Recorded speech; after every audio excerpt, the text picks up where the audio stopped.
All right, our next game, guys, another blowout here. My goodness, Houston killed Arizona, but Arizona is the master of these garbage points. Trey McBride over 37 fantasy points. Unbelievable. I almost wore McBride today instead of Amon-Ra. You know, it's the third best fantasy game by a tight end this season, even against Houston, the elite Texans defense. Jacoby Brissett gets it done. Once again, another start where he's a top 12 quarterback. We'll see what happens tonight, but assuming Rodgers or Tua doesn't go crazy, Jacoby Brissett is QB 12 as in Monday Night Football. At least 18 fantasy points in all 9 of his starts. Since taking over as the starter in Arizona, he's the 5th best quarterback in fantasy. Why Kyler Murray couldn't do any of this is unbelievable to me. Yeah. He's the first quarterback. Jacoby freaking Brissett is the first quarterback to score at least 20 fantasy points against the Houston Texans this year. And even Michael Wilson, it wasn't, crazy number 1 wide receiver in fantasy football, but Michael Wilson, very usable, over 16 fantasy points. He's wide receiver 17 on the week so far. 6 end zone targets the past 4 weeks. Jacoby Brissett understands the assignment, guys. Yeah, it's so funny. See, Trey McBride here, you see a stat line, and then in brackets on the rundown it says tight end 2. I was like, what? I was like, Kyle Pitts. Kyle Pitts. One of the greatest games in fantasy tight end history. What a wacky week. 12 for 134 and 2, only good for the shadow of Kyle Pitts for you, Trey. It's just, you had these crazy, it's like every week in NFL and fantasy football is wacky, but like this one just feels like special. You've got like the Amon-Ra and McBride and Kyle Pitts and Trevor Lawrence and Kyron Williams and Travis Etienne. And Gibbs had a bad week. Puka, right. Puka goes 9 for 181. It feels like an afterthought. Right, that's right. And yet, so you have these massive blow-up games, and then you have all these, disappointments. Right. You have, Jahmyr Gibbs not doing anything, right? You know what I mean? Like, and some of these bigger name guys. Joe Burrow. Yeah, Joe Burrow, brutal. Lost. Yeah.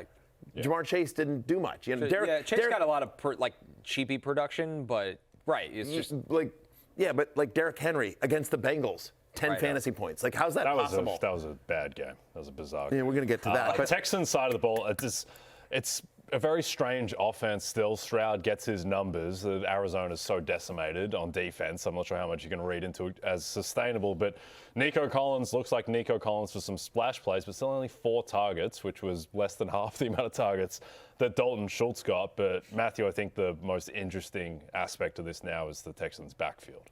Yeah, obviously, Nick Chubb wasn't active for this game. He's hurt. Woody Marks leaves this game with an injury. And so, Dario Ogunbowale and Jawar Jordan. Connor didn't even get to him in the draft. I will just say this. Connor Rogers has as deep a knowledge of college football players as any guy I've ever met. I need to look at my 2024 rankings and actually see. Yeah, I don't like it. Jawar Jordan? It's not off the top of my head, Jawar Jordan. I need to check my notes, but I know he was a 6th round pick. But man, for this to happen, it's like who and when and what? It literally, but it was like, wait, Jawar, hang on, let me flip to the back of that, Immediately thrusts himself into the JJ Power rankings as well, which we talked about last week. Right, and we got Jawar Jordan, yeah, sure. By the way, home to Las Vegas next week. We'll talk about Jawar Jordan more tomorrow as we get more information on Woody Marks' injury here. But Jawar Jordan or Saquon Barkley? All right, right, it's a question. Here it is, guys. Oh, do you have a report on him? See, I told you, Connor Rogers goes deep. Man, it's amazing the names that go just in and out of your brain. He was RB 22 for me that year out of 31 around household names like George Helwani. On the Seahawks? Jaden Sheardon. Kamani Vidal was a couple spots ahead of him, as was Dylan Lobby. Kendall Milton was a spot ahead of him. Yeah, he was a Senior Bowl guy, kind of this undersized, slippery kind of running back. But where did he play college ball? Louisville. Okay. Yeah. Louisville. All right, fair enough. All right. Jawar Jordan, welcome to the conversation as well. It is a weird offense. Schultz, I feel like you can continue to count on Schultz, just the volume is there. He is he's a catch and fall down tight end, but 11 or more fantasy points in 7 of the last 10 games, 35% target share in this game. It's unbelievable. The fact that Nico Collins can only get 4 targets, it's just mind-boggling to me as well. But we thought C.J. Stroud would be a good streamer this week, and he was. His most fantasy points since week 5. But, it was all dink and dunk stuff. He just wasn't his average depth of target in this game was 4. Like it was all, and that's why Schultz had the game that he did. Right, and they're kind of moved the offense to being like this in recent weeks, where it's working. Our defense is awesome. We don't need to open it up, so let's play a more surgical, smart game. Yep. It's good for real football. It is, yeah. But if you're expecting, and Stroud was good in this game, but if you're expecting these just like drop back bombs away Nico and Schultz are the guys that you're absolutely starting, and we'll talk about the backfield tomorrow about potentially in a deeper league if you're desperate, you might need to, especially the Cardinals backfield banged up as well. But I think you never want to root for injury, you never want to. But from a fantasy football perspective, I think we're all saying Marvin Harrison Jr. take your time. Come back next year healthy. Let's get you healthy for next year. No need to rush back. No, right. Because, Michael Wilson is the greatest wide receiver in fantasy football since MH. It's so bizarre to me. Yeah. We've at least figured out the offense of what it is in fantasy. I just wonder, I'm going to derail this one more time for one more second here, but if you're Arizona, guys, Connor, I'm dead serious. If you're Jonathan Gannon, if you're Drew Petzing, if you're the front office of the Cardinals, what are you doing this offseason? Because you won't have to worry about that.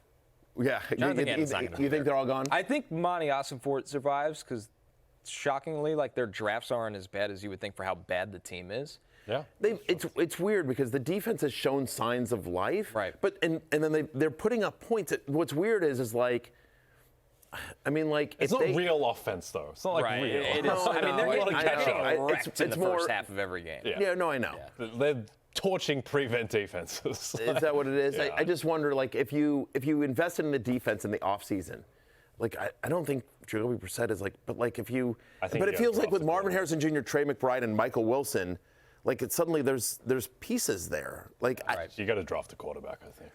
And they will. Yeah, they will. They'll move on from Kyler. They'll try to get a quarterback in a draft that doesn't have a lot of them. They'll do something different. After Mendoza, and who else? We'll see if Dante Moore declares. Okay. He's in the playoff, and then Ty Simpson could declare. Okay. Sellers just went back to school, which is the right choice. Oh, my goodness. No. You're not a Diego Pavia fan. I don't know how many 5'9" quarterbacks will go in the first 100 picks. We'll see. Yeah. We'll see. Hey, it's Matthew Berry from NBCSports.com and RotoWorld.com, and I want to thank you so much for watching whatever it is you just watched, or if nothing else, being too lazy to click out of the autoplay after this video started, after whatever it is you actually wanted to watch finished. But now that you're here, I'd like to take a moment here to ask you respectfully now, okay? I'm asking you respectfully to subscribe to the NFL on NBC YouTube channel. You'll get the latest RotoWorld fantasy news headlines, all sorts of great shows, including my own Fantasy Football Happy Hour. So go subscribe now. Again, I'm asking respectfully.